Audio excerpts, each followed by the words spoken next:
Seigneur notre Dieu, notre Roi, nous te rendons grâce en cette soirée du samedi 29 juin 2024. Père, merci parce que tu as bien voulu nous accorder la grâce, la bénédiction, le privilège de nous retrouver encore en ce lieu autour de ton Fils bien-aimé Jésus-Christ, afin, Seigneur, d'examiner ta parole, de l'écouter, d'être davantage fortifié, encouragé et de contempler les merveilles que tu as bien voulu nous révéler, Seigneur, pour notre édification et pour fortifier notre foi en toi, ô notre Dieu. Tout cela témoigne de ton amour, Seigneur, que tu as pour tes enfants que nous sommes aujourd'hui en Jésus-Christ. Reçois donc l'honneur, la louange et la gloire pour tout ce que nous allons encore partager. Merci pour ton esprit qui est là encore pour nous conduire dans la vérité et dans toute la vérité. Sois béni, Père, au nom de Jésus-Christ. Amen. Gloire à Dieu. Le psaume 110. Ce n'est pas un psaume qui est très long, mais c'est un psaume qui est assez riche en révélations. Et c'est un psaume qui est beaucoup porté sur l'eschatologie. C'est un peu ce que nous sommes en train d'étudier déjà depuis quelques semaines et même mois, sur les psaumes eschatologiques, donc les psaumes qui révèlent des événements du futur, des événements liés à la fin des temps. Ce psaume, en fait, nous présente Jésus sous un volet particulier, le roi sacrificateur. Jésus-Christ, roi sacrificateur. C'est une posture que personne en Israël n'a jamais eue. Jésus est le premier descendant d'Israël qui occupera cette posture-là, le tout premier. On comprendra un peu plus devant. Psaume 110, verset 1, de David, psaume. Parole de l'Éternel à mon Seigneur. Assieds-toi à ma droite jusqu'à ce que je fasse de tes ennemis ton marchepied. Alléluia. Ce psaume est merveilleux dans le sens où, dès le début, il nous révèle la divinité de la personne du Messie en Jésus-Christ. Les gens qui discutent souvent que Jésus n'est pas Dieu, Jésus machin et tout ça, c'est parce qu'ils ne connaissent pas la parole. Et parfois, on passe beaucoup de temps en discussion avec des personnes, simplement parce que nous aussi, nous n'avons pas toujours la bonne compréhension des Écritures, de ce que le Seigneur nous a révélé dans sa parole. Cette parole-ci, parole de l'Éternel à mon Seigneur. Jésus, dans les évangiles, fait mention de cela, en faisant ressortir justement sa divinité et qu'il est au-dessus même de la généalogie davidique de laquelle il venait, donc de la famille de David. Regardons dans Matthieu au chapitre 22.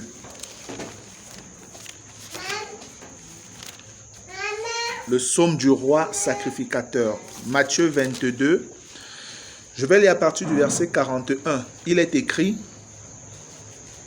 comme les pharisiens étaient assemblés, Jésus les interrogea. Pour une fois qu'il le faisait, c'était eux qui passaient tout le temps à l'interroger pour le piéger. Voilà le Seigneur qui les interroge aussi en disant: que pensez-vous du Christ? De qui est-il le fils? Ils lui répondirent: de David. Sur un plan purement humain, c'est pas faux. Mais regardez la réaction de Jésus. Et Jésus leur dit: comment donc David, animé par l'Esprit, donc par le Saint-Esprit, l'appelle-t-il Seigneur, lorsqu'il dit: le Seigneur a dit à mon Seigneur, assieds-toi à ma droite. Ici, c'est traduit selon la version de la Septante, dans la version de la Bible grecque. Parce que normalement, c'est l'Éternel a dit à mon Seigneur. C'est Yahvé a dit à Adonai en hébreu. C'est Yahvé qui dit à Adonai. Et Adonai est un titre de la divinité chez les Juifs.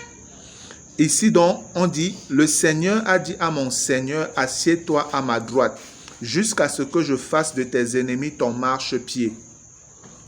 Si donc David l'appelle Seigneur, comment est-il son fils? Alléluia.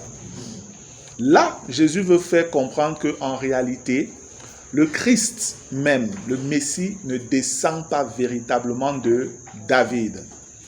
Il ne descend pas réellement de David. C'est un être divin qui ne peut donc pas avoir une généalogie humaine.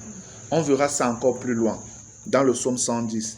Et on dit au verset 46, « Nul ne put lui répondre un mot. Et depuis ce jour, personne n'osa plus lui proposer des questions. » Alléluia. Voilà, problème réglé. Gloire à Dieu. Nous revenons donc dans le psaume 110, verset 1, de David, psaume, « Parole de l'Éternel à mon Seigneur. Assieds-toi à ma droite jusqu'à ce que je fasse de tes ennemis ton marchepied. » Ici, l'Éternel, c'est le Père. Le Seigneur ici, c'est le Fils, le Messie, Jésus. Et le Père dit au Fils, « Assieds-toi à ma droite jusqu'à ce que je fasse de tes ennemis ton marchepied. » Et Jésus nous révèle dans Matthieu 22 qu'on vient de lire qu'en réalité, il ne descend pas de la lignée de David. Mais dans son rapport avec Israël, il était bon qu'il y ait cette lignée-là quand même. C'est pourquoi Jésus vient de la tribu de Juda, de laquelle était David, et puis il est sur la lignée qui peut hériter du trône par Joseph, celui qui était considéré sur le plan humain comme son père. Voilà où, sur le plan humain, Jésus hérite de la position de quelqu'un qui peut être roi en Israël. Mais nous voyons que le Seigneur va plus loin en nous donnant de comprendre qu'il est au-delà de la généalogie humaine. Et on comprendra ça devant. Assieds-toi à ma droite. C'est le Père qui dit au Fils, assieds-toi à ma droite. La droite représente la faveur de Dieu. Lorsque Dieu te dit de venir à sa droite, ça veut dire que tu es sous sa protection, tu es sous sa bénédiction, tu as sa faveur. Il t'agrée, il t'accepte, il t'aime. C'est ça la droite. Et ici, en fait, ça c'est un épisode qui se déroule normalement après la mort et la résurrection de Jésus. C'est quand Jésus est monté, l'ascension, il est monté au ciel, ayant vaincu, ayant pleinement accompli la feuille de route, la mission pour laquelle son Père lui avait formé un corps pour qu'il vienne sur la terre. Jésus donc a terminé cette mission et il repart vers son Père. Quand il arrive en vainqueur, son Père lui dit, assieds-toi à ma droite. Et il dit, jusqu'à ce que je fasse de tes ennemis ton marchepied. L'expression fait de tes ennemis ton marchepied au Proche-Orient, c'était une expression qui donnait de comprendre une victoire absolue, complète sur l'ennemi. Quand on disait qu'on a fait de nos ennemis notre marchepied, ça veut dire qu'on les a réduits à zéro. Il n'y a même plus aucune résistance. C'est ça. Donc dire jusqu'à ce que je fasse de tes ennemis ton marchepied, donc où tu mets tes pieds, tu domines, tu les écrases. Ça exprime déjà la victoire que Jésus aura sur tous ses ennemis, tant spirituels que physiques, les hommes rebelles. Et ça, on sait que la chose sera accomplie quand il reviendra en gloire pour s'installer sur la terre. Amen. Donc, lorsqu'il dit « jusqu'à ce que je fasse de tes ennemis ton marchepied », c'est pour montrer la totale victoire que le Seigneur aura sur tous ses ennemis. Si on veut donc voir en termes de temps prophétique, Jésus présentement est assis à la droite du Père. Vrai ou faux? C'est vrai. Parce que lorsque nous regardons rapidement dans Marc au chapitre 16. Marc 16, quelqu'un peut lire le verset 19.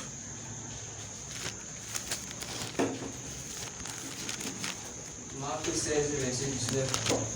Le Seigneur, après les avoir parlé, fut enlevé au ciel, et il s'assit à la droite de Dieu.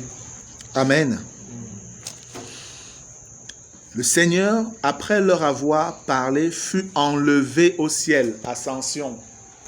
Voilà son ascension, l'enlèvement du Seigneur. Et il s'assit où? À la droite de Dieu. Donc on voit une partie de ce verset du psaume 110 est déjà accomplie. Jésus à la droite du Père. Et c'est dans cette position que Jésus officie comme intercesseur pour l'Église. Alléluia. Quand on dit qu'il intercède pour nous auprès du Père, c'est qu'il est dans la faveur du Père. Donc en réalité, frères et sœurs, ce verset nous révèle que tout chrétien, toute personne qui est née de nouveau, qui a accepté Jésus sincèrement, qui est sérieuse, devrait pouvoir marcher comme Jésus a marché. Alléluia. Parce que Jésus est dans la position de faveur, la position la plus haute au ciel, la droite de Dieu. Et là-bas, il peut parler à l'oreille de son Père. Si tu es un enfant de Dieu qui a un souci d'avancer sincèrement avec Dieu, et tu es peut-être en difficulté, Jésus, tu cries à lui, tu l'invoques. Seigneur, aide-moi pour tel péché qui me menace. Seigneur, viens à mon secours pour telle difficulté que j'ai et tout. Jésus est à la droite de son Père. Donc il va seulement pencher un peu la tête comme ça et dire que Père, est-ce que tu vois tel là? Pardon, agis. Seigneur, accorde-lui une révélation. Seigneur, agis. Nous sommes au bénéfice de cette position de Jésus auprès du Père. Alléluia.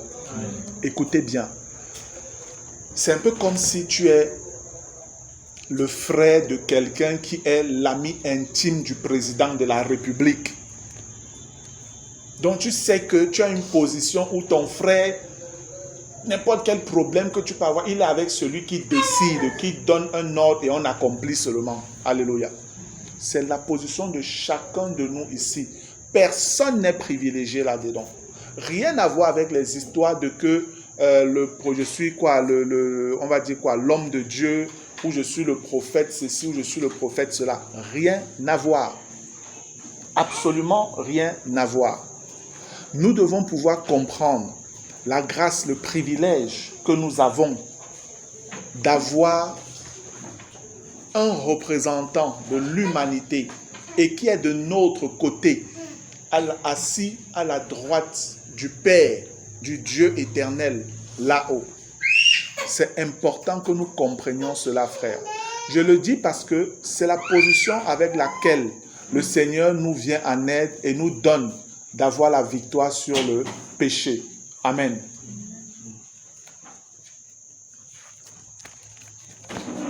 Donc, nous avons vu dans Marc comment Jésus est réellement assis à la droite de Dieu. Regardons dans Actes aussi, Actes au chapitre 7. Actes chapitre 7, il est écrit, Actes chapitre 7 à partir du verset 54, il est écrit, en entendant ces paroles, ils étaient furieux dans leur cœur et ils grinçaient des dents contre lui, contre Étienne. Mais Étienne, rempli du Saint-Esprit et fixant les regards vers le ciel, vit la gloire de Dieu et Jésus debout à la droite de Dieu. Alléluia. Regardez comment le Seigneur est concerné par ce qui arrive à ses enfants. Un seul est en danger à un moment précis. Il n'est plus assis, il est debout. Alléluia. Il est dans une position dynamique, debout, pour montrer qu'il est avec son enfant, il est avec son serviteur, il le soutient. C'est pourquoi il est debout, c'est ce que représente le fait qu'il soit debout. On sait que normalement il doit être assis. Mais là, Étienne le voit debout. C'est que le Seigneur était avec lui dans cette bataille, dans ce qu'il subissait. Le Seigneur était avec lui. Et le Seigneur lui donne de voir la gloire de Dieu. C'est le soutien que le Seigneur lui apporte. C'est le soutien pour qu'il n'abandonne pas, pour qu'il ne lâche pas. Le Seigneur lui fait voir que tu viens, ne lâche pas. Tiens ferme jusqu'au bout. On était en train de lapider notre frère à cause de la vérité. Verset 56, et il dit, « Voici, je vois les cieux ouverts et le Fils de l'homme debout à la droite de Dieu. » Alléluia. Donc, quand on regarde dans le psaume 110, revenons au psaume 110, et qu'on voit au verset 1, « Assieds-toi à ma droite », ça c'est accompli déjà. Jésus est mort, il est ressuscité et il a été élevé dans la gloire. Et le Père lui a dit, « Assieds-toi à ma droite jusqu'à ce que je fasse de tes ennemis ton marchepied. » Maintenant, la deuxième partie est en train de se préparer. Jusqu'à ce que je fasse de tes ennemis ton marchepied, ce n'est pas encore accompli. Amen. C'est en cours. C'est en cours. Dieu prépare, le Père prépare ça pour donner une pleine victoire à son Fils, la récompense de son œuvre. Parce que Jésus a accompli la volonté de son Père. Jésus mérite une récompense. Alléluia. Et le Père est donc en train de travailler à pouvoir donner pleinement au Fils sa récompense. C'est pourquoi il lui dit, assieds-toi. Moi, je vais te donner ceci. Je vais m'évertuer, je vais agir afin que tes ennemis-là soient ton marchepied. Et nous sommes en train d'aller vers l'accomplissement de ce temps-là. Et nous savons que ce temps sera pleinement manifeste avec déjà la période des tribulations et le retour en gloire du Seigneur jusqu'à ce qu'il vienne établir son règne sur la terre. Alléluia. Verset 2. L'Éternel étendra de Sion le sceptre de ta puissance. Domine au milieu de tes ennemis. L'Éternel étendra de Sion le sceptre de ta puissance. Qu'est-ce que ça veut dire ce verset? Ça veut dire que à partir de Sion, et nous savons que Sion fait référence à Jérusalem, à partir de Jérusalem, tu vas dominer toute la terre. Alléluia. C'est pourquoi on dit l'Éternel étendra de Sion le sceptre de ta puissance. À partir de Jérusalem, de Sion, ta puissance va s'étendre sur toute la terre. Et ça, c'est l'accomplissement encore d'une autre prophétie. Regardons dans Daniel au chapitre 2.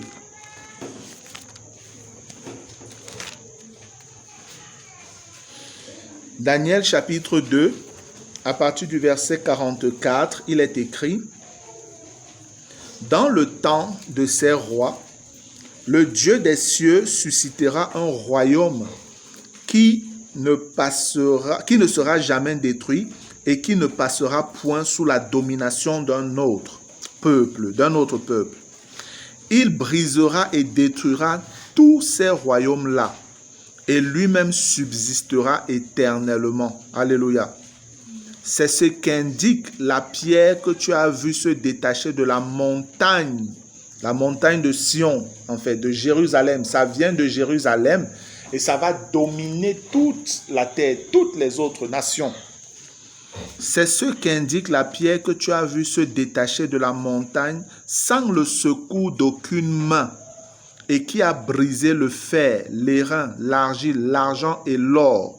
Le grand Dieu a fait connaître au roi ce qui doit arriver après cela.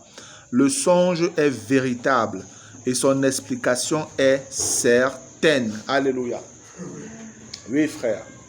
Donc, quand on dit au verset 2, l'Éternel étendra de Sion le sceptre de ta puissance, domine au milieu de tes ennemis. Ça renvoie encore au psaume 2, qui montre comment les rois de la terre se soulèvent contre l'Éternel et contre son nom, mais il arrive à les dominer. Alléluia. Il arrive à les dominer. Ici, on nous présente donc d'abord le roi.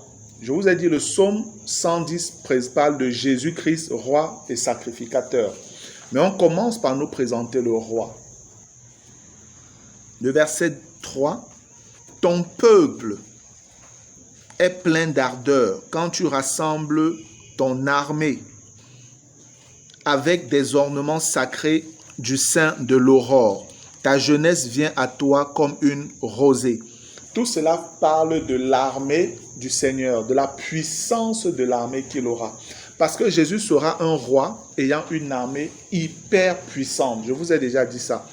Jésus vient sur la terre comme roi à partir de Apocalypse 19. Nous avons déjà vu ça. Monté sur un cheval avec les armées du ciel qui l'accompagnent. Et il y a des anges qui seront dans cette colonne qui descendra sur la terre. Il y a les saints de l'Église avec des corps de gloire qui seront dans cette colonne descendant sur la terre. Et ça, c'est parce que Jésus vient comme roi. Et c'est l'accomplissement d'un certain nombre de passages aussi qui témoignent toujours de sa position de roi. Regardons rapidement ces passages-là. Dans Ésaïe au chapitre 9. Ésaïe 9, le verset 5, il est écrit: car un enfant nous est né, un fils nous est donné, et la domination reposera sur son épaule. On l'appellera admirable, conseiller, Dieu puissant, Père éternel, prince de la paix. Voilà tout ce que Jésus manifestera comme roi. Le prince de la paix. Prince ici, c'est chef, le chef de la paix. Les hommes aujourd'hui font tout ce qu'ils font pour essayer de trouver, d'apporter la paix sur la terre, mais on voit qu'on va toujours plutôt vers la guerre. On va toujours plutôt vers la guerre. Voilà ça qui se prépare encore entre la Russie, l'OTAN, les États-Unis et tout. C'est la folie. Ils vont faire ce qu'ils vont encore faire avec le gros désordre là. Des gens vont mourir. On aura vraiment besoin que le Seigneur vienne. Mais nous savons que c'est l'Antichrist qui va d'abord se présenter. C'est l'Antichrist. Parce que vous savez, les appellations de cet homme-là, ce fils de la perdition, quand on parle de Antéchrist et Antichrist, ça présente deux réalités. Quand on dit Antéchrist, ça veut dire celui qui vient avant Christ. C'est ça, Antéchrist. Quand on dit Antichrist, c'est celui qui vient et va agir contre les intérêts de Christ, mais en se faisant passer pour Christ. C'est ça, Antichrist. Donc, nous sommes dans la préparation aussi de la venue de cette personne-là. Tout ce qui est en train de se passer dans le monde aujourd'hui nous conduit inexorablement vers cette fin. L'Antéchrist est en chemin. Il arrive. Il viendra avant le véritable Christ. Gloire à Dieu. Donc, on était dans Isaïe 9, le verset 5. On va aussi lire encore, regardons un peu dans Zacharie 14. Zacharie, le chapitre 14, je vais lire verset 9. Oui, je vais lire versets 9 et 10. Il est écrit: l'Éternel sera roi de toute la terre. En ce jour-là, l'Éternel sera le seul Éternel et son nom sera le seul nom. Ceci fait référence au fait que toutes les autres fausses religions vont disparaître. Amen. Certains frères disent que il y aura la guerre d'Armageddon, de Gog et Magog, là bientôt, faisant référence à la Troisième Guerre mondiale, et que Dieu va intervenir pour délivrer Israël, et le monde saura alors que c'est vraiment le Dieu d'Israël qui est Dieu, et l'islam va disparaître même et tout ça pendant cette période. Je ne suis pas de cet avis. C'est contraire au dessein, au déroulé des événements eschatologiques. Voici, c'est lorsque Jésus revient en gloire que Israël va entrer dans cette victoire-là. Pas avant. Parce que si ce que les frères disent était réel, mais comment l'Antichrist viendra encore dans un monde qui a reconnu que c'est le Dieu d'Israël qui est le véritable Dieu pour encore dominer sur des gens? Comment? Mais quand nous regardons au chapitre 14, lorsqu'on regarde à partir du verset 1, on dit: voici, le jour de l'Éternel arrive. Zacharie 14, 1. Et tes dépouilles seront partagées au milieu de toi. Je rassemblerai toutes les nations pour qu'elles attaquent Jérusalem. La ville sera prise, les maisons seront pillées et les femmes violées. La moitié de la ville ira en captivité, mais le reste du peuple ne sera pas exterminé de la ville. L'Éternel paraîtra et il combattra ces nations, comme il combat au jour de la bataille. Comment est-ce que l'Éternel viendra? Le verset 4 nous dit: ses pieds se poseront en ce jour sur la montagne des Oliviers. Jésus est parti à partir d'où? De la montagne des Oliviers. Et les anges, les deux anges qui avaient apparu, ont dit aux disciples qui étaient restés regarder au ciel, la tête en l'air, que pourquoi vous restez là à regarder le ciel? Ce Jésus que vous voyez partir là, il reviendra de la même manière. Donc, il est clair que si on veut voir ça, Jésus viendra. D'Apocalypse, on nous dit qu'il vient monter sur un cheval. Il va venir et avec le cheval, il va venir. Peut-être il va s'arrêter à un certain niveau. Il va quitter le cheval et il va descendre maintenant sur la terre, toujours en état de lévitation. Donc il est comme ça, rien, il vole, il descend et il pose ses pieds sur le mont des Oliviers comme il était parti. Alléluia. Cette parole va aussi s'accomplir. Et c'est ça qui s'accomplit ici au verset 4 de Zacharie 14. Ses pieds se poseront en ce jour sur la montagne des Oliviers, qui est vis-à-vis de Jérusalem, du côté de l'Orient. La montagne des Oliviers se fendra par le milieu, à l'Orient et à l'Occident. Et il se formera une très grande vallée. Une moitié de la montagne reculera vers le septentrion et une autre moitié vers le midi. On voit donc ici davantage Jésus qui revient en tant que roi établir son royaume. Lorsque nous regardons aussi dans Luc, regardons encore dans Luc, on parle ici de Jésus comme roi. Luc, le chapitre 1, je vais lire à partir du verset 26. Luc 1, 26, il est écrit: au 6e mois, l'ange Gabriel qui signifie la force de l'Éternel, l'ange Gabriel fut envoyé par Dieu dans une ville de Galilée appelée Nazareth, auprès d'une vierge fiancée à un homme de la maison de David, nommé Joseph. Le nom de la vierge était Marie. L'ange entra chez elle et dit: je te salue, toi à qui une grâce a été faite. Le Seigneur est avec toi. Troublée par cette parole, Marie se demandait ce que pouvait signifier une telle salutation. L'ange lui dit: ne crains point, Marie, car tu as trouvé grâce devant Dieu. Et voici, tu deviendras enceinte et tu enfanteras un fils, et tu lui donneras le nom de Jésus. Il sera grand et sera appelé Fils du Très-Haut. Et le Seigneur Dieu lui donnera le trône de David, son père. Alléluia. C'est ce que nous sommes en train de voir s'accomplir dans le psaume 110, le roi sacrificateur.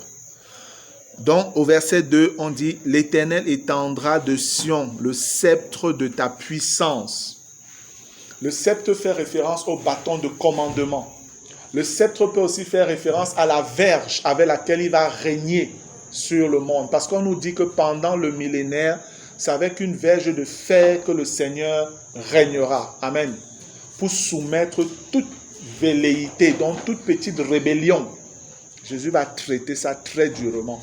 Et il aura une armée puissante avec lui.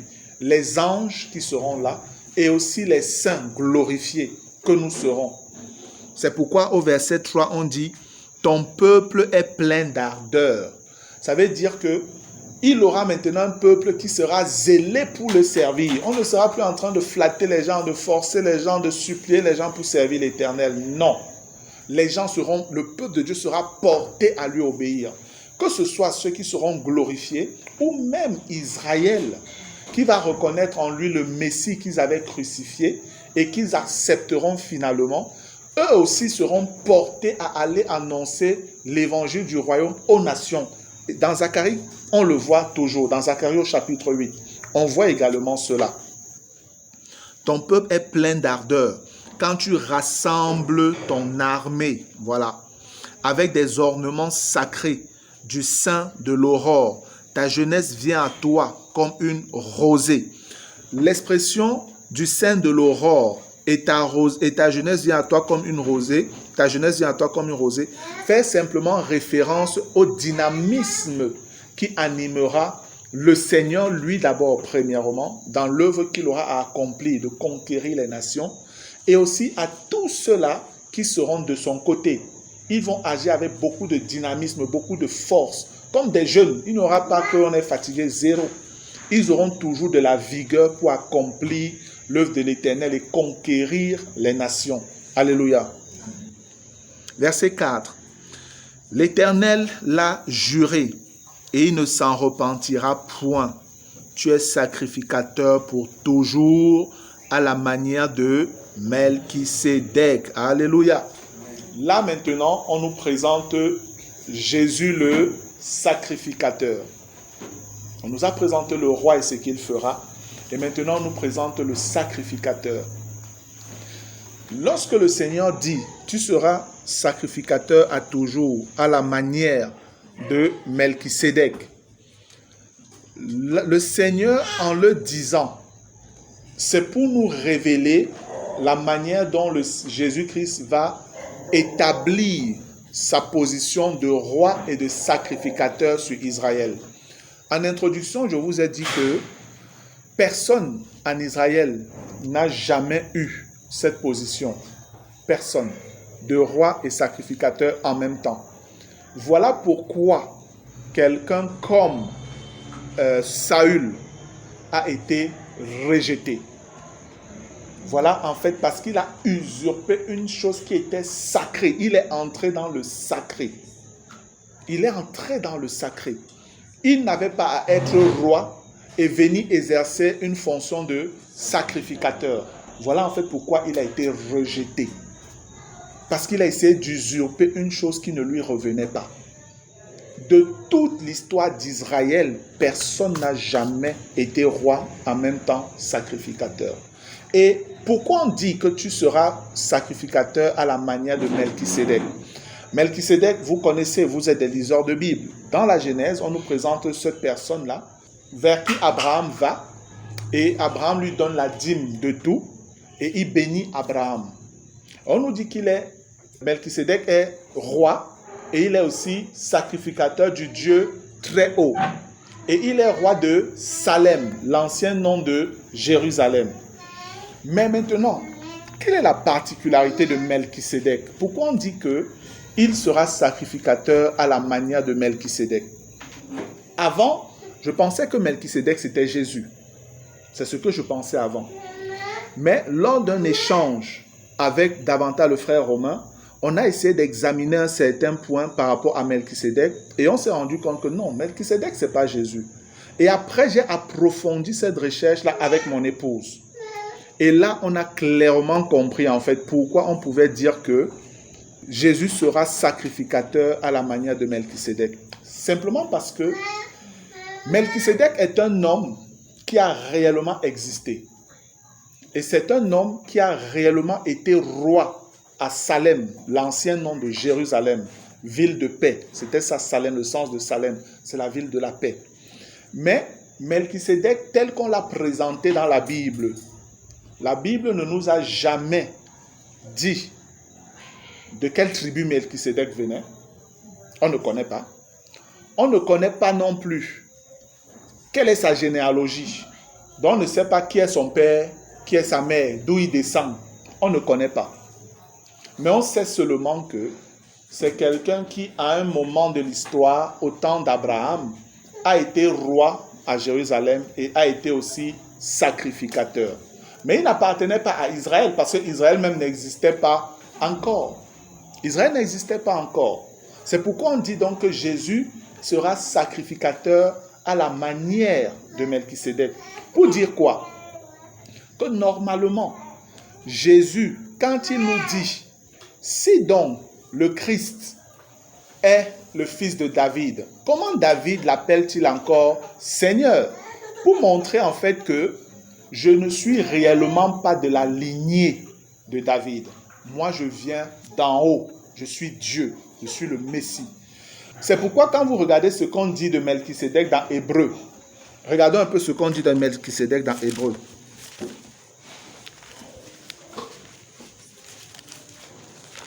Hébreu, le chapitre 7. C'est bien le chapitre 7, non? On parle de Melchisédek. Hein?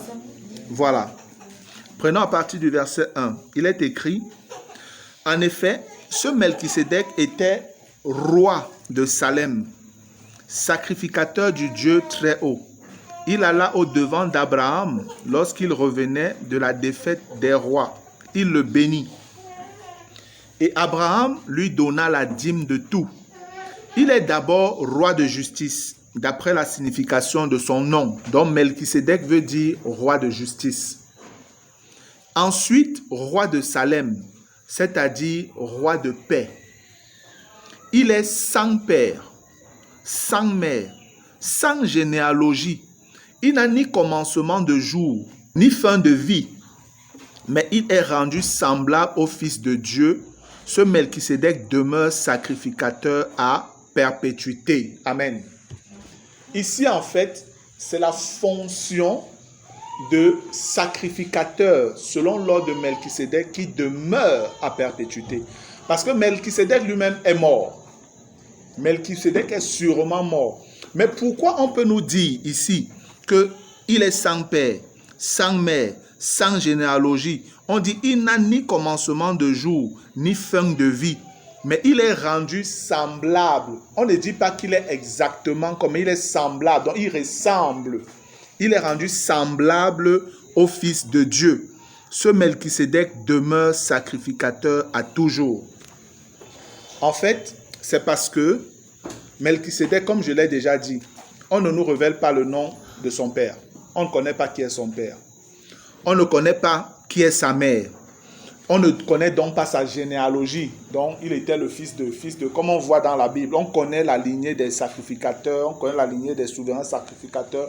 Lui, on ne connaît pas. Après, on nous dit, il n'a ni commencement de jour. Quand on regarde ça, on peut se dire, mais ce n'est que Jésus, il n'a ni commencement de jour. Mais non. En fait, ici, c'est en fonction de la révélation de la personne de Melchisédek qu'on nous dit ça. On ne nous dit pas quand est-ce que Melchisédek a vu le jour. On ne sait pas d'où il vient.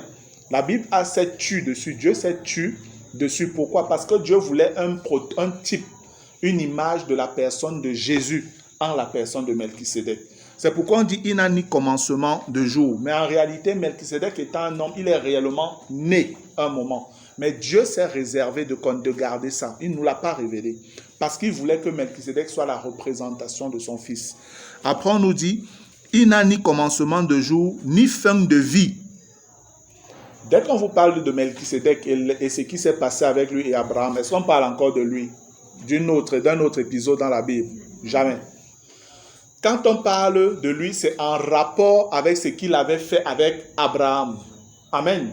Ou alors, selon la promesse que le Seigneur a faite, selon que Jésus sera sacrificateur selon la manière de Melchisédek ou selon l'ordre de Melchisédek. Gloire à Dieu. Et après, on nous dit, mais il est rendu semblable au Fils de Dieu. Ce Melchisédek demeure sacrificateur à perpétuité.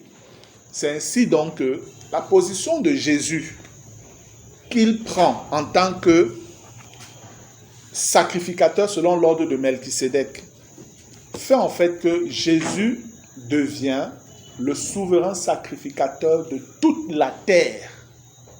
De toute la terre, parce qu'il va dominer en tant que roi. Il établit son royaume. En tant que souverain sacrificateur, ce qu'il fera, ce sera plus seulement pour Israël, mais pour toutes les nations qui sont sur la terre. La personne ne pourra réellement réclamer un droit particulier sur lui, parce qu'il est sacrificateur selon l'ordre de Melchisédek. Il n'appartient, dans cette posture, Jésus n'appartient pas à la lignée d'Aaron. Dans cette posture, Jésus lui-même dans Matthieu 22 détruit sa lignée davidique. Est-ce que vous comprenez? Avec ça aussi, il n'appartient même pas à la lignée de David. Il n'appartient même pas à la lignée de David. Là, on entre sur des profondeurs que seuls les apôtres nous révèlent, ce qu'on voit dans l'Épître aux Hébreux. Amen. Dans l'Épître aux Hébreux. Donc, en réalité, la posture de Christ, sur le plan humain, on peut voir Jésus descend de David. C'est vrai. Sur le plan spirituel, on peut se dire, bon, Dieu a fait une promesse que Jésus sera sacrificateur, mais il ne sera pas sacrificateur selon l'ordre d'Aaron. Donc, ça nous donne de comprendre que Jésus, venant de la tribu de Juda, normalement, il ne devait même pas être qualifié pour être sacrificateur. Nous sommes d'accord. Il ne devait même pas être qualifié. Mais Dieu nous dit que non. Lui n'est pas souverain sacrificateur selon l'ordre d'Aaron. Il est plutôt souverain sacrificateur selon l'ordre de Melchisédek. De quelqu'un dont on ne connaît pas les traces. On n'a pas les traces. Et si on lit la suite dans Hébreux toujours, on descend. Hébreux à partir du chapitre 7, verset 4. On nous dit, considérez combien est grand celui auquel le patriarche Abraham donna la dîme du butin. Ceux des fils de Lévi qui exercent le sacerdoce ont d'après la loi l'ordre de lever la dîme sur le peuple, c'est-à-dire sur leurs frères, qui cependant sont issus des reins d'Abraham. Et lui, qui ne tirait pas de son origine, il leva la dîme sur Abraham et il bénit celui qui avait les promesses. Or, c'est sans contredire l'inférieur qui est béni par le supérieur. Ça rentre un peu dans l'explication du pourquoi du livre d'Hébreux. Le livre d'Hébreux a été écrit aux Hébreux chrétiens, aux Juifs chrétiens qui commençaient à douter de leur foi à cause de la persécution qu'ils subissaient.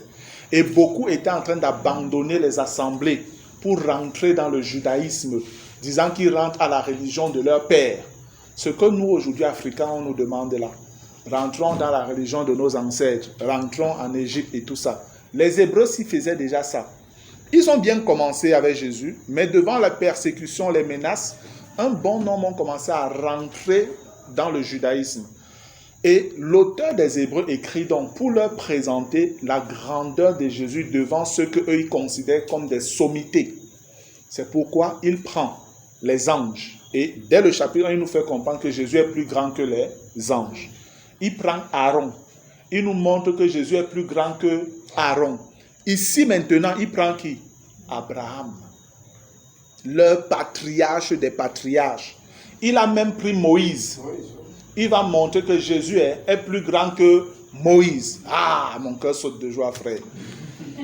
Regardez tout ça, frère. Regardez comment il démonte tout ce que les Juifs pouvaient estimer. Le gars leur dit que Jésus les fume tous. Jésus, ils ne sont même pas à côté.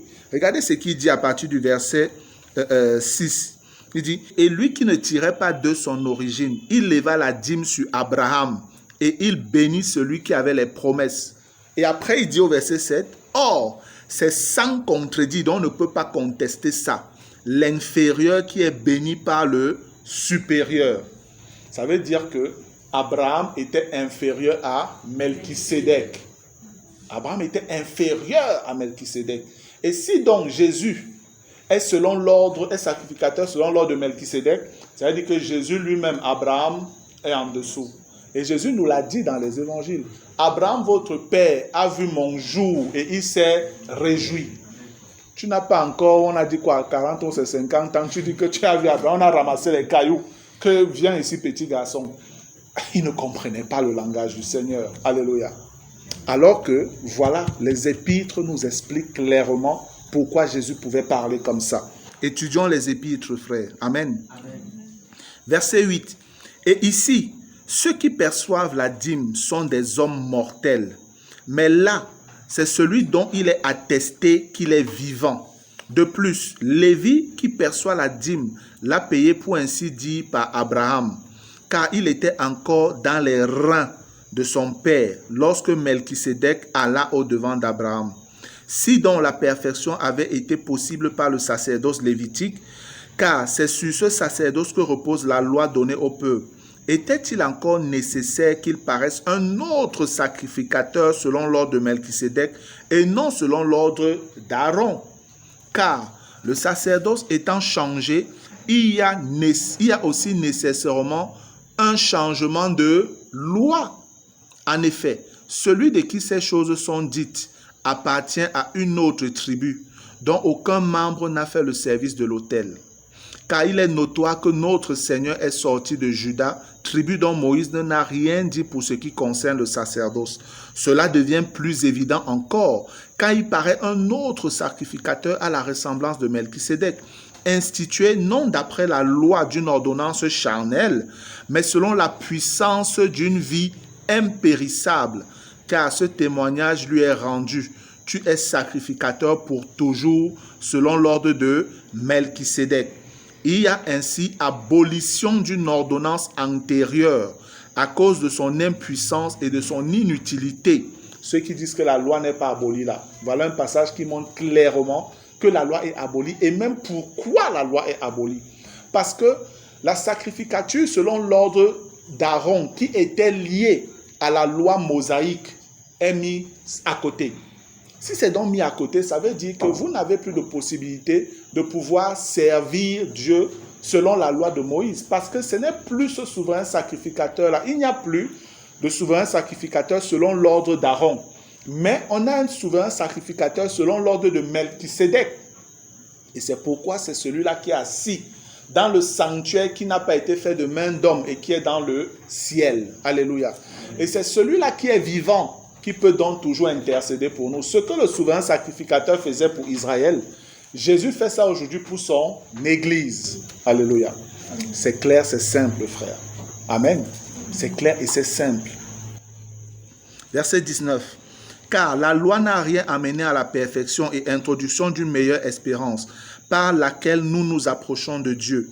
Et cela n'a pas eu lieu sans serment, car les Lévites sont devenus sacrificateurs sans serment. Mais Jésus l'est devenu avec serment par celui qui lui a dit, le Seigneur a juré et il ne se repentira pas. Tu es sacrificateur pour toujours selon l'ordre de Melchisédek.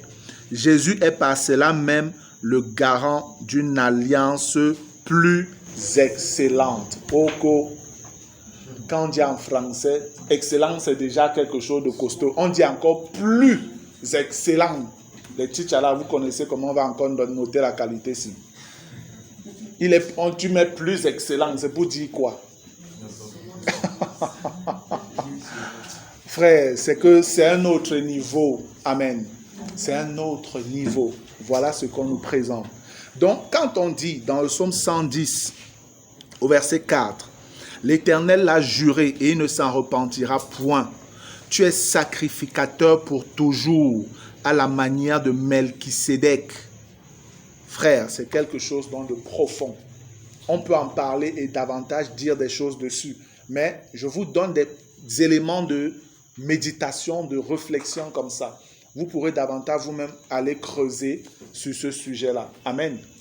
Donc, Melchisédek, pour me résumer sur ce verset 4, c'est réellement quelqu'un qui a existé, mais c'est un homme dont on n'a jamais connu le père, on n'a jamais connu la mère, dont on ne sait même pas quand est-ce qu'il est né, on ne nous dit même pas quand est-ce qu'il est mort. Ça n'existe nulle part dans la Bible, c'est un silence total. Et Dieu dit qu'il a voulu ainsi parce que Melchisédek allait être un type de son fils Jésus-Christ. Parce que Jésus devait être le souverain sacrificateur pour toutes les nations et non plus seulement pour Israël dans le millénaire. Lorsque nous regardons, une chose aussi est marquante, c'est que dans le millénaire, ce ne sont plus les Lévites qui seront les sacrificateurs dans la lignée d'Aaron. Non, c'est plutôt les fils de Sadok. C'est plutôt les fils de Sadok qui vont remplacer la descendance d'Aaron. Elle sera totalement mise à côté. C'est plutôt les fils de Sadok maintenant qui seront ceux qui vont servir au temple quand Jésus sera souverain sacrificateur. Regardons ça rapidement. Dans Ézéchiel, allons dans Ézéchiel, justement, où on parle du temple du millénium. Ézéchiel 44.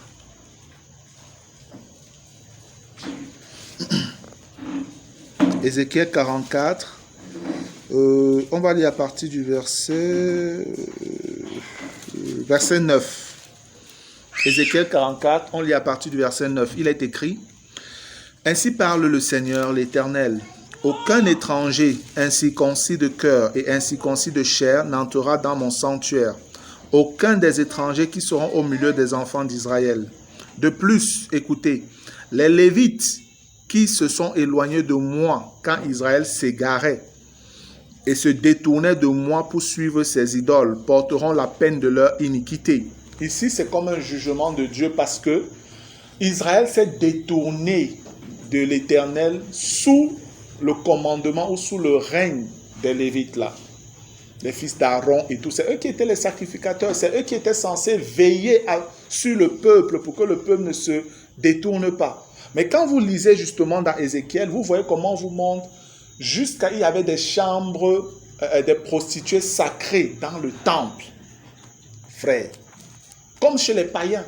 Ben, chez les païens, il y avait ce qu'on appelait des prostituées sacrées. C'était des femmes qui restaient dans le temple et les hommes venaient avoir des rapports sexuels avec eux sur le plan spirituel. Ils disaient que bon, c'était pour faire des cultes à certaines divinités et tout. Et ces femmes étaient là-bas. En Israël, il y a eu ces chambres dans le temple de Dieu.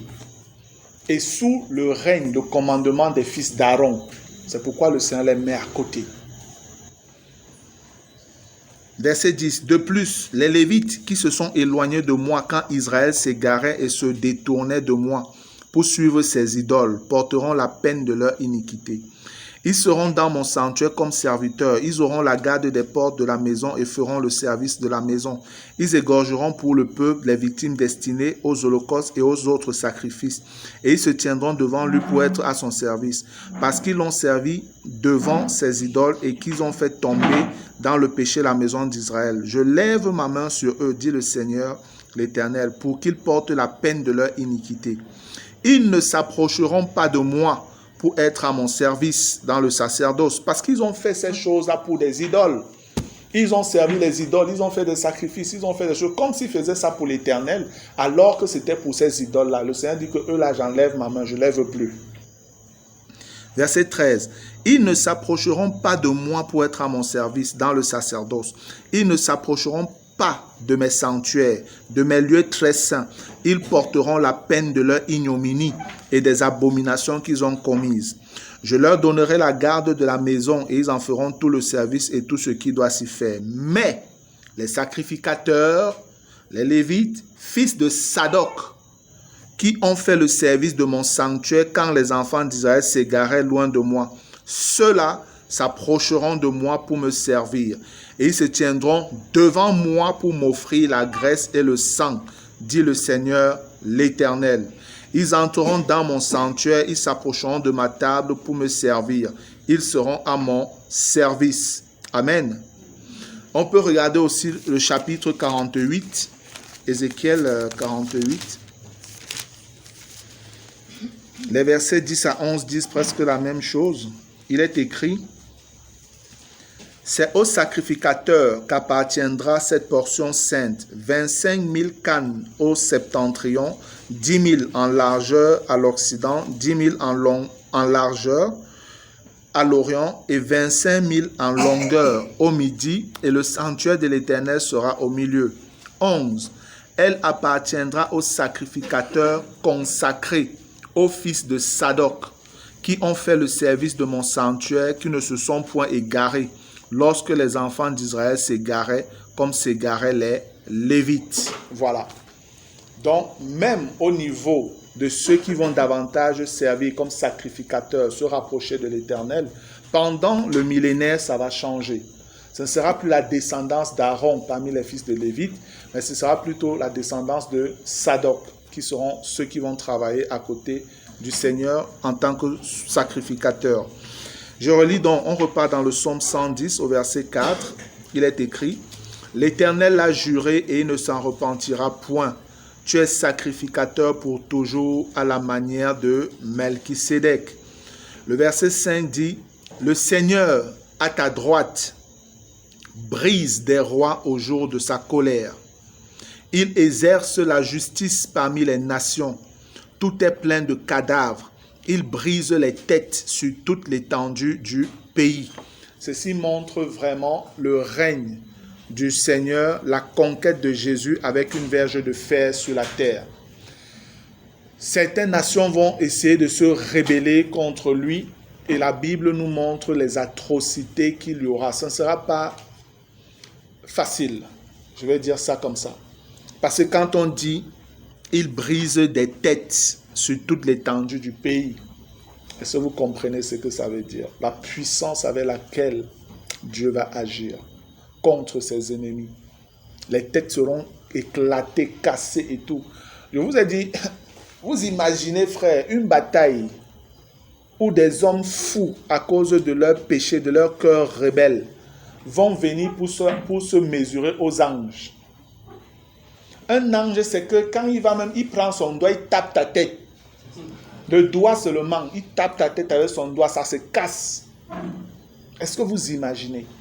Et nous-mêmes, si nous-mêmes nous devions entrer dans cette guerre, nous-mêmes dans nos corps de gloire, frères, on sera plus que des anges. Amen.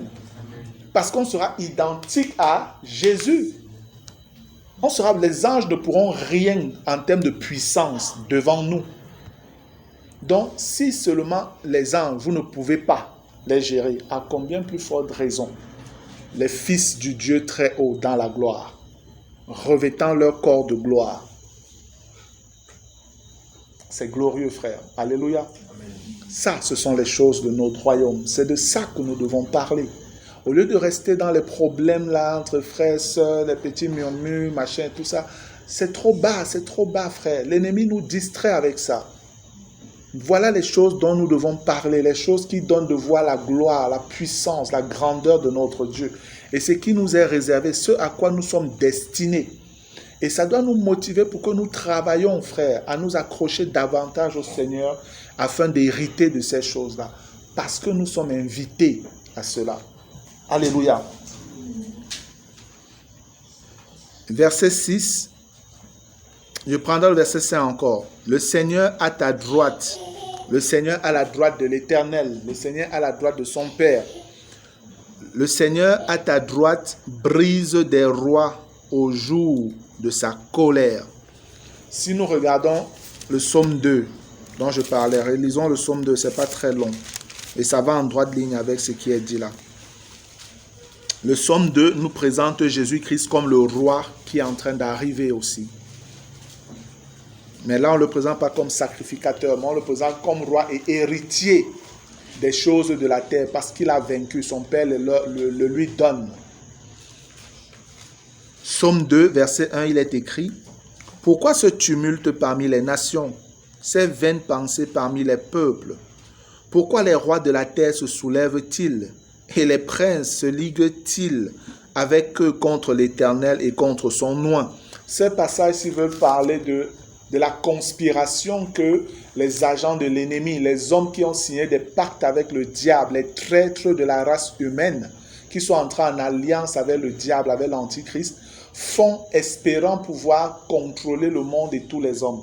Ils espèrent même pouvoir renverser les desseins de l'Éternel. Ils espèrent même changer les temps et la loi, comme nous dit Daniel. Le Seigneur dit, pourquoi tout ça? C'est inutile, vous ne pouvez pas. Vous ne pourrez pas, ce n'est pas possible.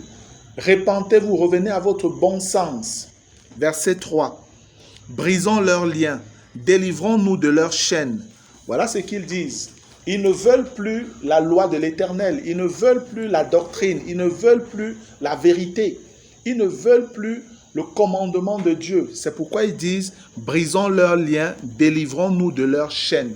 Parce que pour eux, ils voient dans la loi de l'Éternel des chaînes, des liens et tout. Alors que pour nous, nous voyons que ce sont des choses excellentes pour notre bien. Alléluia. Regardez le regard des méchants devant la parole, la volonté, le commandement du Seigneur. Ils voient des liens, des chaînes et tout. Mais nous louons aujourd'hui le Seigneur pour le message de la croix. Alléluia.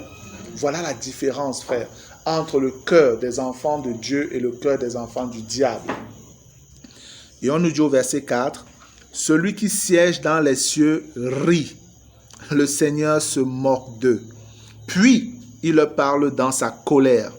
Il les épouvante dans sa fureur. C'est moi qui ai oint mon roi sur Sion, ma montagne sainte. » Vous voyez ici qu'on est en train d'entrer dans le « assieds-toi jusqu'à ce que je fasse de tes ennemis ton marchepied ». C'est le Père qui agit. C'est le Père qui défend son Fils. Puis il leur parle dans sa colère, il les épouvante dans sa fureur. C'est moi qui ai oint mon roi sur Sion, ma montagne sainte. Et on a vu dans le psaume 110 que c'est de Sion que le royaume de l'Éternel de Jésus va s'étendre. C'est moi qui ai oint mon roi sur Sion, ma montagne sainte. Je publierai le décret. L'Éternel m'a dit, tu es mon fils, je t'ai engendré aujourd'hui. Demande-moi et je te donnerai les nations pour héritage, les extrémités de la terre pour possession. Et frères, rappelez-vous que Romains 8 nous dit que nous sommes co-héritiers de Christ. Dans cet héritage de Jésus-là, il y a pour nous dedans. Alléluia. Il y a pour nous dedans. Donc, comme le Père lui donne les nations pour héritage, les extrémités de la terre pour possession, Martial a sa part dedans. Francis a sa part dedans. Jaurès a sa part dedans. Cabrel a sa part dedans. Joël me regarde. Oui, Joël aussi a sa part dedans. Qui veut qu'il dise qu'il a sa part dedans? Rechnel a sa part dedans. Hippolyte a sa part dedans. Amen. Frère, tous ceux qui demeurent fidèles au Seigneur ont leur part dedans. Parce que Romains 8 nous atteste que nous sommes co-héritiers de Christ. Et voilà l'héritage, le début que le Seigneur nous donne. La gloire que nous aurons à vivre déjà sur cette terre. Verset 9. Tu les briseras avec une verge de fer. Tu les briseras comme le vase d'un potier. Donc, comme rien du tout. Qu'est-ce qu'un vase de terre peut faire devant le fer? Donc, tu n'as même pas besoin de faire la force. Tu soulèves main, tu laisses. Ça détruit la terre là. C'est pour montrer en fait la facilité avec laquelle le Seigneur va dominer, va conquérir ses armées humaines. Qu'est-ce que la chair peut faire devant un esprit? C'est pas possible. Ils ne peuvent pas résister. Ils ne peuvent pas. Qu'est-ce que la chair peut faire devant des personnes spirituelles? Parce que nous serons des personnes spirituelles, combattant des gens animés par la chair. Nous, on n'aura plus la chair. Les anges n'ont pas la chair. Comment ces gens vont faire? C'est avec facilité qu'on va soumettre les rebelles. Verset 10. Et maintenant, roi, conduisez-vous avec sagesse. Dieu donne toujours l'occasion de se repentir. Juge de la terre, recevez instruction. Servez l'Éternel avec crainte et réjouissez-vous avec tremblement. Baisez le Fils de peur qu'il ne s'irrite et que vous ne périssiez dans votre voie, car sa colère est prompte à s'enflammer. Heureux tous ceux qui se confient en lui. Amen. Donc les rois qui vont finir par se soumettre, voilà le conseil que le Père leur donne. Soumettez-vous. Mais sachez que sa colère est prompte à s'élever. Ce n'est plus le Jésus doux, gentil, patient. Non. Tu es un peu rebelle, il te traite rapidement. C'est pourquoi on dit, baisez le Fils de peur qui ne s'irrite et que vous ne périssiez dans votre voie, car sa colère est prompte à s'enflammer. Toute personne qui va se dire, je me soumets, mais après va essayer de penser qu'il peut jouer au petit malin pour se rebeller, cette personne-là va directement recevoir la colère de Dieu tomber sur lui. Directement. Nous terminons donc dans le psaume 110. Je relis les versets 5 et 6. Le Seigneur, à ta droite, brise des rois au jour de sa colère. C'est exactement ce que nous venons de lire de l'autre côté dans le psaume 2. Il exerce la justice parmi les nations. Tout est plein de cadavres. Il brise des têtes sur toute l'étendue du pays. Regardons dans Hébreux au chapitre 1.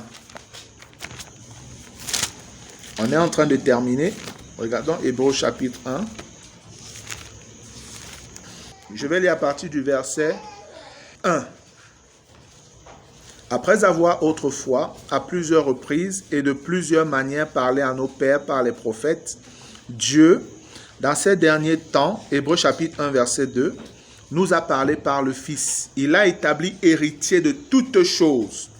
Par lui, il a aussi créé l'univers. Le Fils est le reflet de sa gloire et l'empreinte de sa personne. Et il soutient toutes choses par sa parole puissante. Il a fait la purification des péchés et s'est assis à la droite de la majesté divine dans les lieux très hauts. Il est devenu d'autant supérieur aux anges qu'il a hérité d'un nom plus excellent que le leur. Voilà Jésus plus grand que les anges. Car auquel des anges Dieu a-t-il jamais dit « Tu es mon fils, je t'ai engendré aujourd'hui. Et encore, je serai pour lui un père et il sera pour moi un fils. » Et de nouveau, lorsqu'il introduit dans le monde le premier-né, il dit que tous les anges de Dieu l'adorent.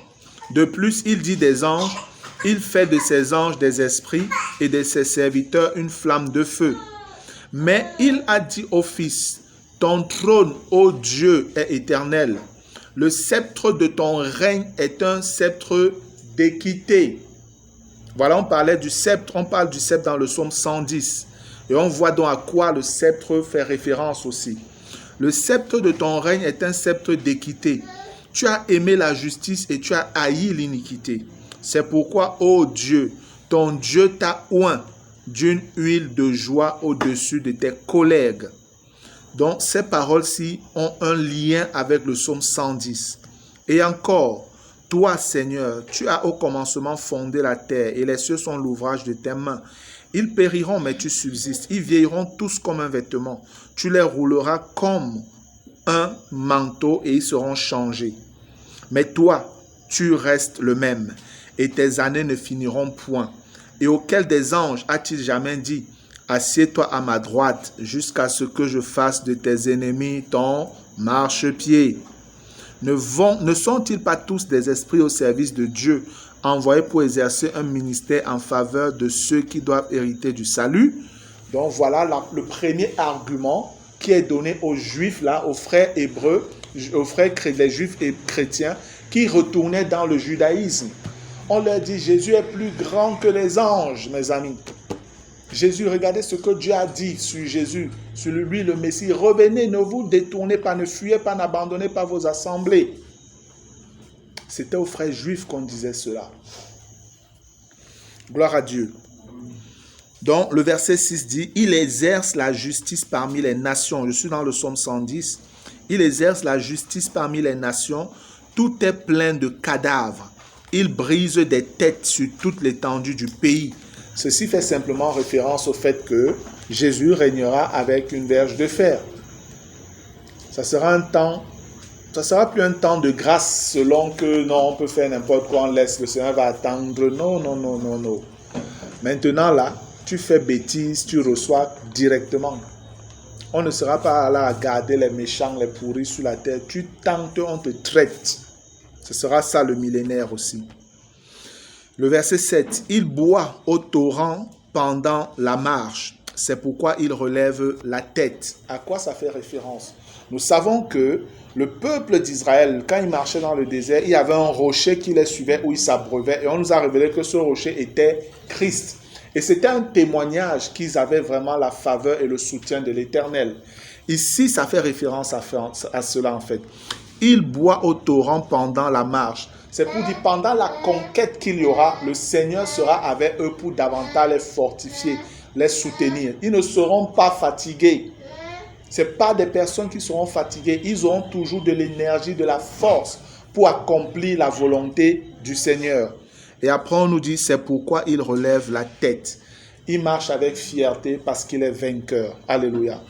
Notre Seigneur est vainqueur. C'est le premier des vainqueurs. Et c'est pourquoi il nous invite dans l'Apocalypse, dans les lettres aux 7 églises, à être également des vainqueurs. Et tout ce que nous avons partagé au début de la rencontre, avant même qu'on ne commence ce partage du psaume 110, c'était justement une posture de vainqueur. Alléluia. Seuls des vainqueurs, frères, peuvent fonctionner comme on a partagé au début. Des personnes qui refusent la corruption. Des personnes qui refusent que le péché vienne les toucher. Des personnes qui refusent qu'on vienne les souiller avec le péché. Parce qu'ils connaissent qui ils sont et quelle est leur position auprès du Seigneur. Et ils sont jaloux de cette position-là. Ils sont jaloux de cette position. Nous devons donc garder ces choses dans nos cœurs. Amen. Et nous devons davantage faire confiance au Seigneur. Jésus est assis à la droite du Père. Quel que soit ce que tu peux traverser comme difficulté, frère, sœur, le Seigneur est là pour te soutenir. Que ce soit un péché qui te menace, frère, sœur, va vers le Seigneur et crie à lui. Demande-lui de l'aide avec un cœur résolu à marcher dans la victoire sur ce péché. Le Seigneur va t'exaucer. Amen. Que ce soit un problème de santé et tout qui te secoue, te menace et tout, n'abandonne pas parce que la maladie. Ne maudis pas Dieu à cause de la maladie. Non. Demande au Seigneur la force de pouvoir tenir. S'il veut te guérir, il le fera. Si c'est que le Seigneur ne te guérit pas, ce n'est pas la maladie qui t'éloignera de l'amour de ton Dieu. Amen. Qu'est-ce qui m'éloignera? Qu'est-ce qui nous éloignera de l'amour de Christ, frère? Rien. Rien. Qu'est-ce qui nous séparera de l'amour de Dieu? Rien. Ça peut être beaucoup de choses. Il y a tout ce qui peut être problématique dans ton équilibre spirituel. Jésus, souviens-toi, frère, il est assis à la droite du Père et il est présentement le souverain sacrificateur selon l'ordre de Melchisédek. il peut parler aux oreilles de son Père pour toi. Ne te décourage pas. Amen. Sache que de la même manière qu'on sera pleinement dans sa faveur pendant le millénaire, nous, il a dit que nous sommes les prémices et nous goûtons présentement à la puissance du siècle à venir. Ça veut dire que nous avons accès aujourd'hui aux bénédictions du millénaire. Nous en profitons maintenant dans l'Église en tant que prémices de l'Éternel. En tant que prémisse de l'Éternel, nous devons pouvoir comprendre ça, frère, et agir dans la foi devant ces réalités-là. C'est pourquoi nous étudions ces choses. C'est aussi ça la doctrine. Nous avons parcouru et des passages de l'Ancien Testament et des passages du Nouveau Testament qui nous éclairaient sur beaucoup de choses. Gardez ces choses dans votre cœur, ayez foi en Dieu et vous allez y arriver. L'enlèvement, c'est pour très bientôt. Et le Seigneur nous équipe autant qu'il peut afin que nous soyons prêts. Il nous avertit pour que nous ne nous laissons pas souiller. Et même si on l'a été, le Seigneur nous appelle à la repentance et à la purification. Alléluia. Voilà, bien-aimés, que le Seigneur vous bénisse. Je vais prier. Père éternel, nous te rendons de multiples actions de grâce pour tes bienfaits. Merci, Papa, pour ta bonté. Merci pour ton amour. Merci encore pour toutes ces choses merveilleuses que tu nous révèles au travers des enseignements de tes prophètes et apôtres, Seigneur, de la Nouvelle Alliance en Jésus-Christ. Merci à nous qui sommes, ô Dieu, les soldats de la dernière heure, à la fin de la fin des temps. Seigneur, tu as bien voulu te révéler à nous et nous sommes dans cette bataille aujourd'hui. Seigneur, tu connais les difficultés qu'il y a dans le monde aujourd'hui. Tu connais combien ton Église est attaquée. Tu connais combien les pierres vivantes que nous sommes sont secouées, Seigneur, par l'ennemi, par le monde, par les démons, par la chair. Mais tu nous révèles encore que tu es le Dieu Tout-Puissant et c'est toi qui auras le dernier mot. Oui, Seigneur, tu es celui-là qui est le roi et qui est le sacrificateur. Tu es celui-là qui exerce la puissance contre les armées de l'ennemi. Et tu es celui-là qui sait nous conduire vers une adoration que le Père agrée. Accorde-nous, Seigneur, de regarder à toi et de comprendre ces choses. Continue à équiper ton peuple, Seigneur. Équipe chacun de tes enfants éternels pour une victoire merveilleuse sur l'ennemi. Parce que oui, celui qui est en nous est plus fort que celui qui est dans le monde. Et ce qui triomphe du monde, Seigneur, c'est notre foi en toi, Jésus-Christ. Merci pour tes bienfaits éternels et que toute la gloire te revienne. Amen. Amen. Gloire à Dieu.